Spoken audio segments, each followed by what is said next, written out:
Spoilers ahead. Watch out, and take care. The movie begins with Jang Yo-yeon, stranded on a snowy night, when her car breaks down. While waiting for a tow truck, she calls her fiancé, Kim Soo-hyun, who works for the National Intelligence Service, to update him. During their call, a stranger approaches Yo-yeon, and offers to help with her car. She declines, feeling uneasy about the quiet area. The stranger, Kyung-chul, leaves, but soon returns with a hammer. He smashes Yo-yeon's car window, and attacks her with the hammer, leaving her unconscious. Kyung-chul takes her to his home, a slaughterhouse, where he dismembers her body.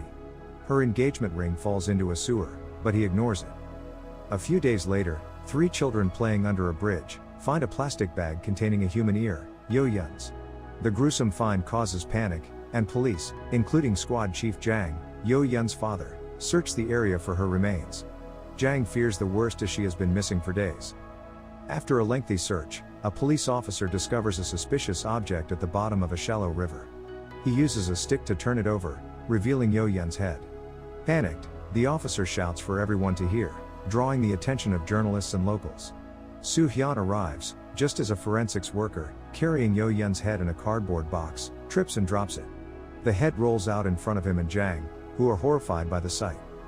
During the cremation, Soo-hyun is overwhelmed with grief and rage. He vows to find the killer, and make them suffer before killing them. The next day, he requests 2 weeks off from work, claiming he needs a break. His boss approves the leave, unaware of his true intentions. He uses this time to plan his revenge. He retrieves a tracking device from niche equipment, and reviews the profiles of 4 suspects, provided by Squad Chief Jang. Jang, determined to see the perpetrators punished beyond legal means, secretly supports his quest for vengeance. At night, Soo-hyun targets one of the suspects. He breaks into the man's apartment, beats him severely, and ties him to a chair. Soo-hyun shows him photos of Yo-yeon and her car, questioning him about the murder. The suspect has no knowledge of her death, infuriating Soo-hyun. In his rage, he grabs a wrench, and attacks the man.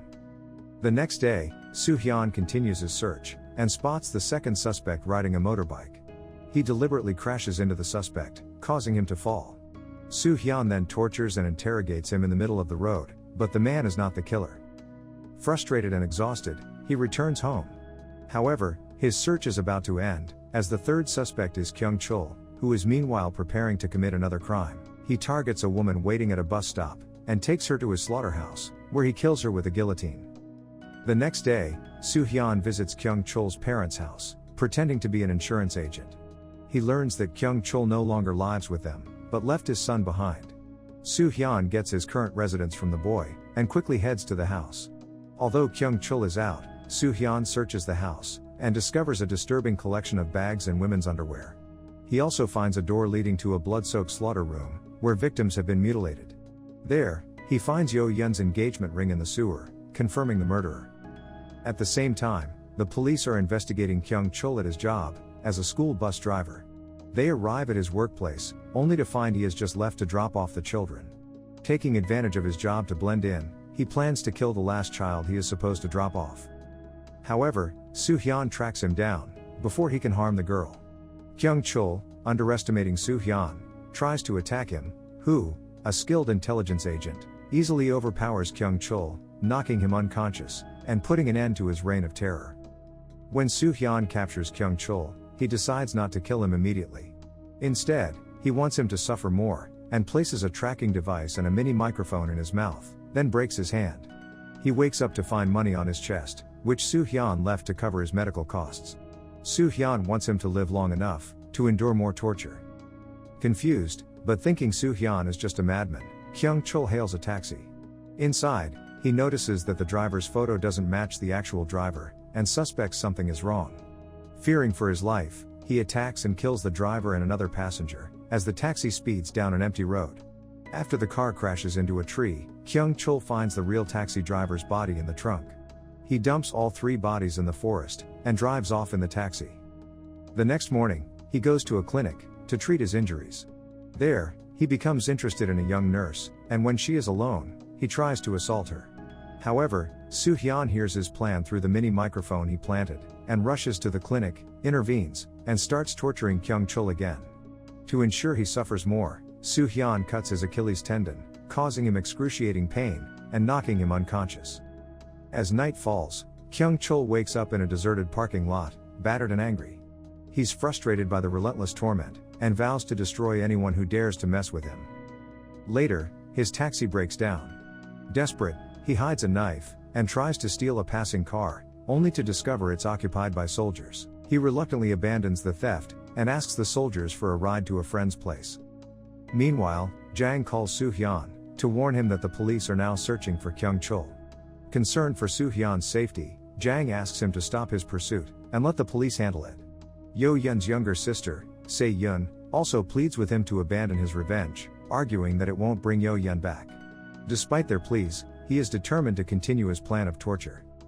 Kyung-chul arrives at the home of his friend Tae-yo, a murderer and cannibal.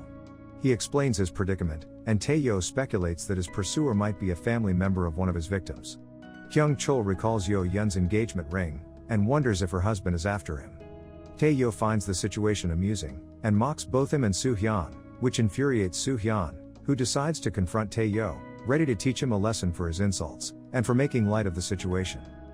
He arrives just in time to stop Tae-yo from killing a captive girl, and quickly chains Tae-yo, and stabs his right hand, preparing to cut it off.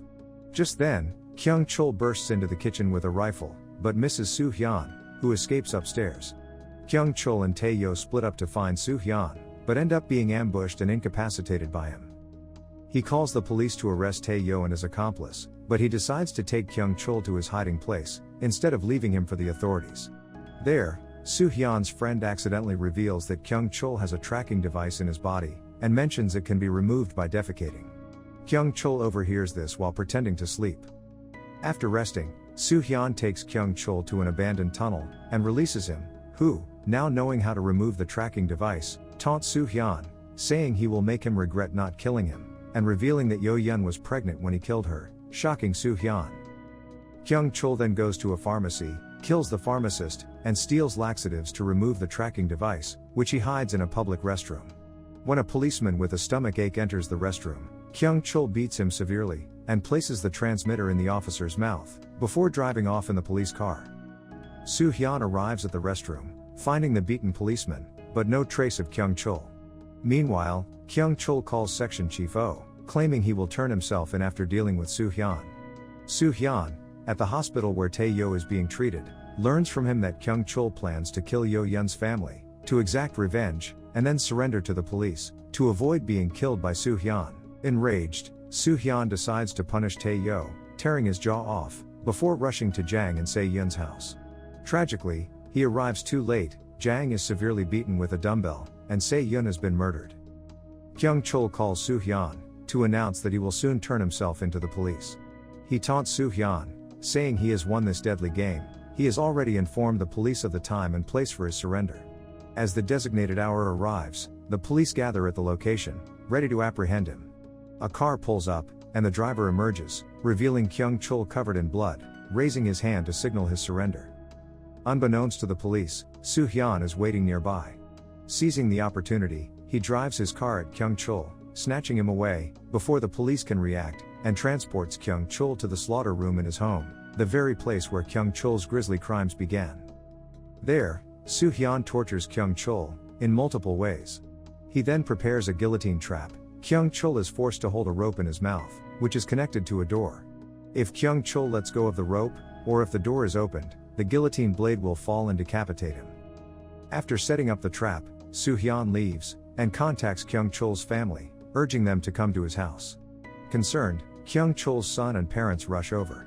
As they arrive, Kyung-chul desperately pleads for them not to open the door, but his cries are not clearly heard. The family attempts to open the door, and once it is ajar, Kyung-chul loses his grip on the rope. The guillotine blade descends, severing his head, which rolls in front of his horrified family. Soo-hyun, listening to the scene unfold through his earphones, hears the tragic climax.